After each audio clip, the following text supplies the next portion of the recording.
Hi everyone, how are we going? My name is Ryan and I am going to take a moment today to have a chat with you about some of the books that I have picked for the 5 and 50 challenge run by Brothers and Books in order to raise money for Legacy, a charity that supports our veteran community. So let's just jump straight into it with one of the first books that I'm going to read. This is not in any particular order. I'm sort of going to make it up as we go as to how I'm feeling for which particular book. Some of these books will take me a little bit quicker than others. So let's start with one of the first ones. It's called Leaders Eat Last by Simon Sinek. Now, I don't know a lot about Simon Sinek, except that at the start of the year at work, my principal exposed us to a TED Talk called Leaders Eat Last, which is essentially based on this book. And the story that Simon starts with about a military pilot during, I think, Vietnam, flying above the clouds, had a gut feeling that something was going wrong, and against orders dived down below deck and saw that the men down in the valley were in trouble, and he had to do something. And so that inspired him to sort of research this book and come up with the sort of psychology behind what it is to be a leader. I have flicked through this. I bought this earlier in the year and I haven't had a chance to read it yet, so I'm actually really excited to find out more about leadership, what it means to be a leader, and how you can be a leader in your everyday life.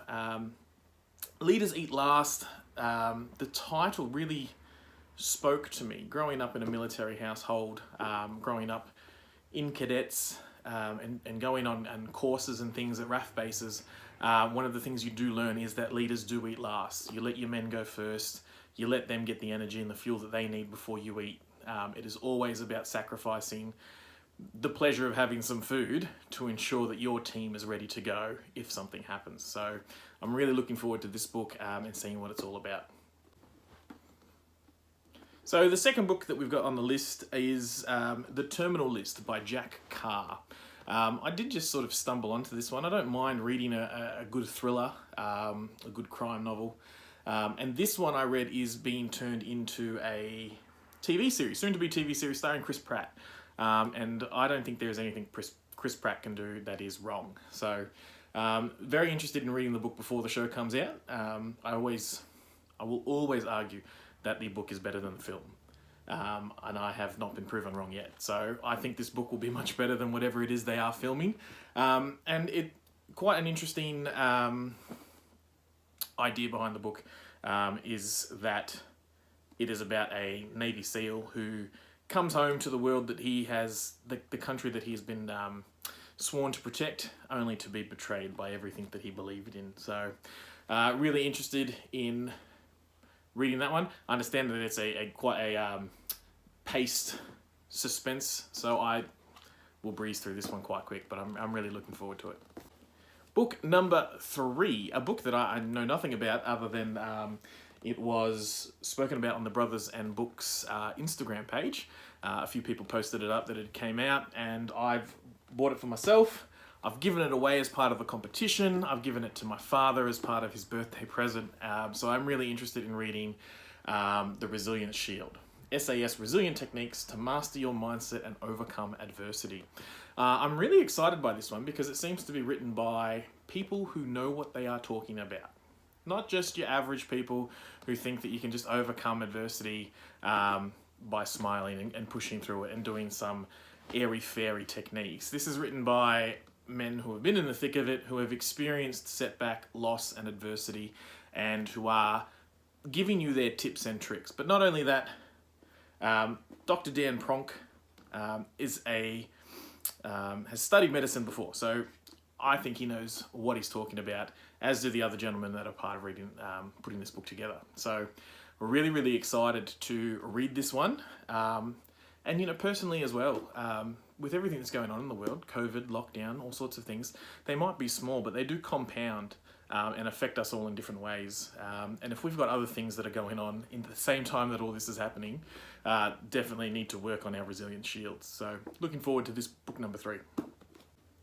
Now we've got book number 4. Book number 4 has been sitting on my shelf for a few years now.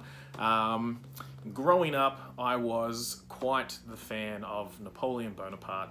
And without going into the politics and discussing things, Napoleon was a flawed man who rose to become the absolute power in France during the 1800s.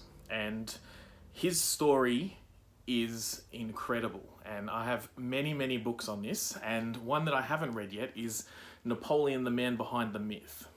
Now, this one appealed to me earlier this year. My mother had messaged me to ask if I had read this book, and I said, no, it's sitting on my shelf, I haven't read it yet. And she mentioned that the Duke of Cornwall had recommended this book to the Duchess of Cornwall, who has a book Instagram account, and she reviewed it and spoke to the author briefly. I'm really excited to read this one because you can get two types of texts about Napoleon, really. You can get texts that are very anti-Napoleon, and you can get texts that are very pro-idolizing Napoleon. This one seems to take that middle ground approach where it doesn't want to pass judgment either way. It just wants to tell us a story of the man behind all of the nonsense. A man from humble upbringings, a small island community, oppressed by the French, who ends up becoming the Emperor of France. Not only that, but the little things along the way, the loves, the losses, the stress, the anguish of filling in a role in a world where the revolution had just happened. There was a leadership vacuum, how he stepped up, and the things that he saw along the way that led him to becoming the man that he ended up being towards the end of his life. So I'm really excited to read this book. It is probably the chunkiest one of the lot, the one that I think will take me the most amount of time. I think I'm probably going to kick off with this one.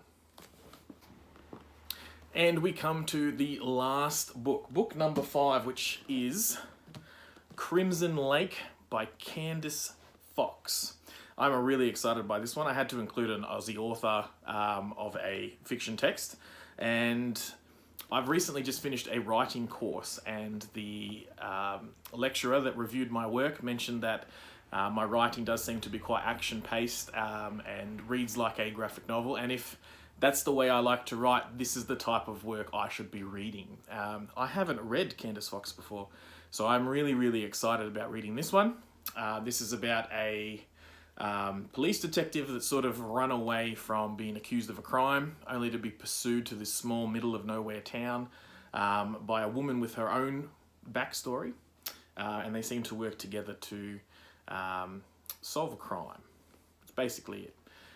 This is a double feature one, so there's actually the sequel of the book in here. So I'm hoping that if I stay on track and I get through my reading, I'm going to aim for a bonus 6th read in 50 days, if I can get there.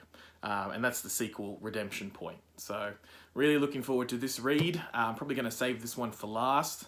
As I said, a double feature. So if I can stay on track with all my reading, I'm hoping to aim for 6. It's important to have goals that put us above and beyond the expectation of 5.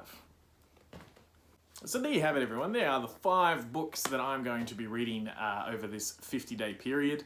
I cannot wait to get started. I'm going to be posting up videos as we go along about my thoughts about each of the books that I read, in case you're interested in reading them yourself. I'm really, really excited to be supporting Brothers in Books. Really excited to be supporting Legacy Australia and the work they do for our veteran community. If you would like to donate, check out the link down below. Donate whatever you can. Every little bit counts towards the greater goal of supporting our veteran community. As I said, check back in. Keep watching these videos. If you're interested in a book, pick one up yourself, join the challenge. All right, bye.